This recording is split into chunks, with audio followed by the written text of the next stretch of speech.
हरे कृष्णा, राधे राधे। अब हम वैशाख मास का तीसरा अध्याय सुनने जा रहे हैं। नारद जी बोले, जो मनुष्य श्रेष्ठ ब्राह्मण को पलंग दान करता है, ब्राह्मण की उस पर सुख से सुलाकर ठंडी ठंडी हवा की जाए तो संपूर्ण धर्मों के साधन से उसका शरीर निरोग रहता है। इस दान से सब ताप शांति दूर हो जाते हैं। वह मनुष्य योनियों से भी दुर्लभ पद पाता है।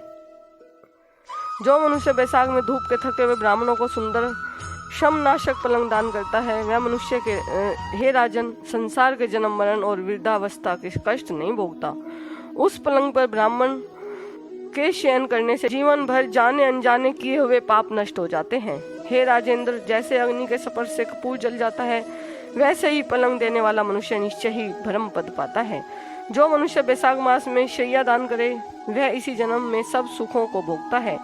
उसके कुल की वृद्धि होती है, कोई रोग नहीं होता, उसे बड़ी आयु, निरोगता, यश और धैर्य मिलता है। उस धर्मात्मा के कुल में 100 पीढ़ी तक कोई अधर्मी नहीं होता है। इस मास में दान आदि करने का अपार फल होता है।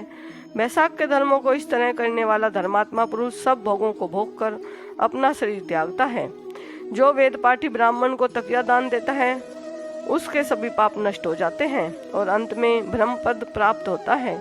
बिना इसके दिए मनुष्य सुख पूर्वक नहीं सो पाता है और इसके दान करने से सबका आश्रय बनकर पृथ्वी का राज्य भोगता है। हे राजन, वह मनुष्य 7 जन्म तक सदा सुखी, भोगी, धर्म परायण और विजयी होता है, फिर अपने सातों कुल समेत मुक्त हो जाता है। जो मनुष्य चटाई अथवा और किसी प्रकार का आसन देता है, जिस पर पत्रशाही विष्णु भगवान स्वयं विराजते हैं, इससे जल में पड़ी हुई ऊन नहीं भीगती, वैसे ही संसारी जीव संसार के बंधन को नहीं प्राप्त होता है। चटाई का दान देने वाला पुरुष आसन और शैया पर आरूढ़ हो सब तरह सुखी रहता है। जो शयन करने के लिए चटाई और कंबल दान देता है, वह मुक्त हो जाता है, इसमें संदेह नहीं है। निंद्रा से दूर हो जाता है और निंद्रा से परिश्रम दूर हो जाता है। वही निंद्रा चटाई पर सुखपूर्वक आती है। हे राजन, जो बैसाख में कंबल का दान करता है, वह अकाल मृत्यु से छूटकर 100 वर्ष तक जीवित रहता है।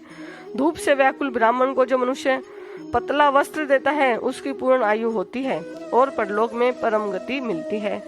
कपूर भीतर की गर्मी को दूर करता है, अतः कपूर का दान ब्राह्मण को दे तो मोक्ष मिलता है और दुख का नाश होता है। जो ब्राह्मण को फूल और कुमकुम दान करते, सो सार्वभौम राजा हो, सब प्राणी उसकी आज्ञा में रहें और पुत्र तथा पौत्रों युक्त होकर सब भोगों को भोग मोक्ष पाता है।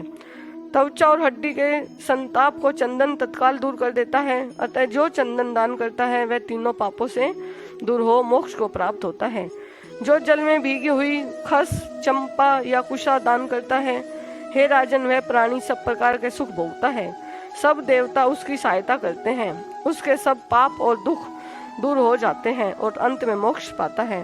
जो बैसाख में गोरोचन और कस्तूरी दान करता है, वह तीनों ताप से छूटकर मोक्ष पद पाता है। जो मेष की क्रांति में तांबुल और कपूर दान करता है, वह पृथ्वी में सारे सुख भोगकर निर्वाण पद प्राप्त करता है। जो मनुष्य सेवती और जूही दान करता है, वह सार्वभौम राजा होकर अंत में मोक्ष पद पाता है। जो बैसाख में केतकी और मल्लिका दान करता है, वह माधव भगवान की आज्ञा से मोक्ष पद प्राप्त पाता है। जो मनुष्य ब्राह्मण को सुपारी और अन्य सुगंधित द्रव्यों का दान देता है, और हे राजन, जो नारियल दान करता है, उसके पुण्य के फल चित्त लगाकर सुनो। वह 7 जन्म तक ब्राह्मणों के घर जन्म लेता है और धनवान तथा वेद पाठी होता है, फिर वह सातों कुल समेत विष्णु लोक को जाता है। हे राजन, जो प्राणी विश्राम मंडप बना ब्राह्मण को देता है, उसके पुण्य के फल कहने को मेरी सामर्थ्य नहीं है।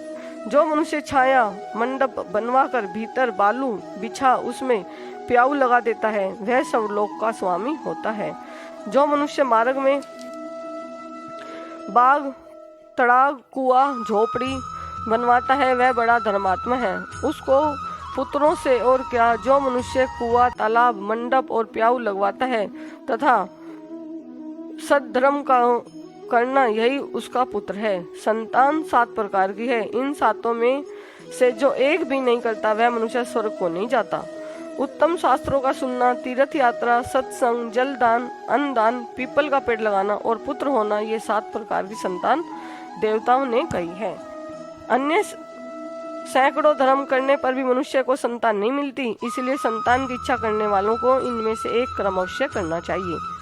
पशु, पक्षी, मृग और वृक्षों को भी स्वर्ग सुख नहीं मिलता, फिर मनुष्य का तो कहना ही क्या। जो मनुष्य सुपारी, नागवल्ली, कपूर और अगर सहित पान दान करता है, वह निश्चय ही शारीरिक पापों से मुक्त हो जाता है तथा यश, धैर्य और लक्ष्मी प्राप्त करता है। रोगी रोग से छूट जाता है और निरोगी मोक्ष को पाता है। जो बैसाख में ताप नाशक छाछ का दान करता है, वह विद्यावान और धनवान होता है, इसमें संदेह नहीं है।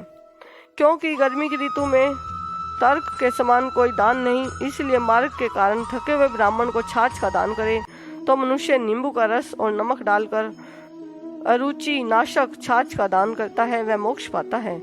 जो गर्मी से व्याकुल ब्राह्मण को दही की लस्सी पिलाता है, हे राजन, उसके पुण्य का फल कहने की मुझमें सामर्थ्य नहीं है। जो बैसाख महीने में अच्छे चावल दान करता है, उसकी बड़ी आयु होती है और वह सब योगों से फल पाता है। जो तेज रूप गो का घी दान देता है, वह अश्वमेघ का फल प्राप्त कर विष्णु भगवान के मंदिर में आनंद पाता है। जो मेष संक्रांति में ककड़ी और गुड़ का दान करता है, वह सब पापों से छूट श्वेत दीप को जाता है। जो मनुष्य दिन के ताप की शांति के लिए ईख दान करता है, उसका अनंत पुण्य होता है। जो सायकाल में शम की शांति के लिए पान का दान करता है, वह सब पापों से छूटकर विष्णु की सायुज्यता पाता है। जो सायकाल के समय ब्राह्मण को फल और पान का दान करे, उसके पितरों को निश्चय सुधा पान मिलता है। जो बैसाख महीना में पके आम के फल और पान का दान करता है, उसके सब पाप निश्चय ही दूर हो जाते हैं। चैत महीना की अमावस्या को पेड़ से भरे घड़े का दान करने का 100 गया श्राद्ध कर लिया, इसमें संदेह नहीं है, इतना फल मिलता है। चैत की अमावस्या को कस्तूरी, कपूर, मल्लिका, खस आदि वस्तुओं से युक्त जल कुंभ का दान जो पितृवरों के लिए करता है, उसको 96 श्राद्ध करने का पुण्य निसंदेह प्राप्त होता है।